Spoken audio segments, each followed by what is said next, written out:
Good morning, all, and thank you for being here on a Sunday morning, 8 o'clock. And I'm regretful that I was the last person to be in my IC as an instructor. Again, highly regretful. Carrying with the topic. So, the topic for me, which I had selected, was the clinical implications of acronyms in MACTEL, which type 2. So what I would be covering is invasion of a vascular layer, which can be either proliferative, non-proliferative, or SRNVM and an intraretinal NV, that is intraretinal neovascularization, or an ERNVM, the coined term by Dr. Apurva and Ita. So the avascular layer is the layer in the outer retina, or sometimes we can have another segmentation which is ORCC, that is the outer retina choriocapillary slab. Because usually we would see that there is no vascular signal in that, and if we are finding anything in that segmentation, that means there is invasion of that vascular layer. Either it can be of different variations. So in cases of MACTEL, as we can see, there is the whole temporally there can be intraretinal, or either it can be a neovascularization complex itself, which we can see in those areas. And as in this case, the FFA is also showing leakage. And this is the pre and post after the treatment when it completely regresses also. So most importantly, Octa helps us to identify those lesions and also try to follow it up those lesions, whatever are there.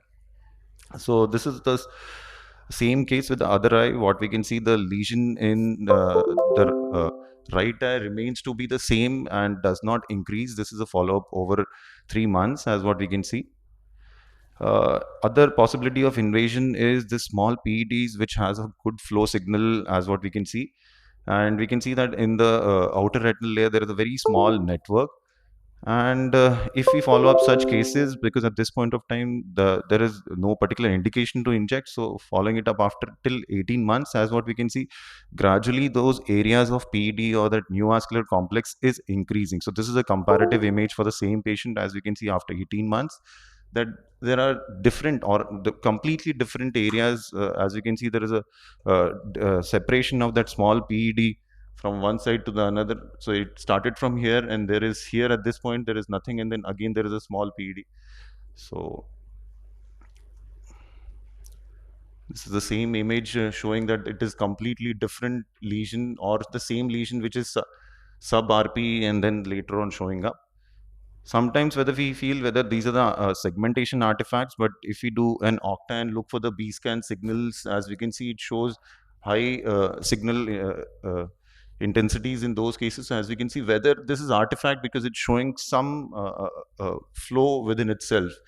So what to do for these cases? It's just to keep following it up. And the similar cases, this case was very particular. As we can see, those hyperreflective small dots which we are seeing in the or the flow signals which we are seeing in the outer retina. This, when we compare on the follow-up, there can be a little increase. So this was the case where we followed them up, and then we could see that. Okay, I'm sorry. This would be the case. Yeah. Oh, yeah. So whether there is actually an increase, because as what we can see, those small hyperreflect or flow signals which we are seeing in the outer retina, those are looking to be increasing, but whether actually there is a neovascular complex, we do not know about that. So these can be segmentation artifacts in MACTEL, what we can see. And this is a case where we can see that there can be intraretinal neovascularization, which is seen in the superficial uh, uh, slab. And we can have epiretinal neovascularization also with intraretinal neovascularization. So in this case, we can see that this is the VRI slab where we can see the neovascularization is on the retinal layers, and this is intraretinal. And there can be associated traction sometimes. These are the cases where this patient was having proliferative diabetic retinopathy. So we are not sure whether the neovascularization is primarily because of the diabetic retinopathy at the fovea, or probably with the this we had published before. So thank you, and we would be open for discussion. Thank you, Divyansh, for that nice presentation. Probably we have time for one question before we give the hall on time. Anyone has a question or a comment? Yes, sir. With respect to Pradeep's talk, I just want one clarification. Sure.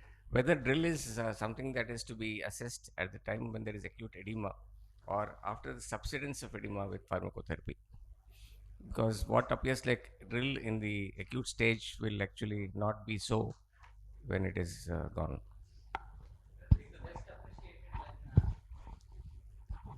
We can assess drill best when the edema is completely resolved or is come down. Like in edematous eye, like it may be difficult, but if the edema is localized to the outer nuclear layer, then the inner retina can be still very well seen, and we can make out drill. But if the edema is involving even the inner retina, then probably those are the cases in which we may overestimate drill in cases with edema. So, at True, sir. what point of time is it a surrogate of ischemia? So this is something like whether when a macular ischemia like when the capillaries start occluding, maybe definitely we can expect that there may be still a normal inner retinal layer, but once that ischemia has already developed, and over time those areas will definitely lose their organization, so they will become disorganized. Probably, But like yeah. this, to answer this, probably we need further studies. Yeah, maybe what I would say is if it is gross edema, then maybe you cannot diagnose drill and you definitely would not treat the patient. But if there is questionable edema and poor vision and you see drill, then you may think twice. So I think when there's a very thick, say 700 microns, and you think you can't see the layers, I think then we would go ahead. So in that situation, it would be more of retrospect.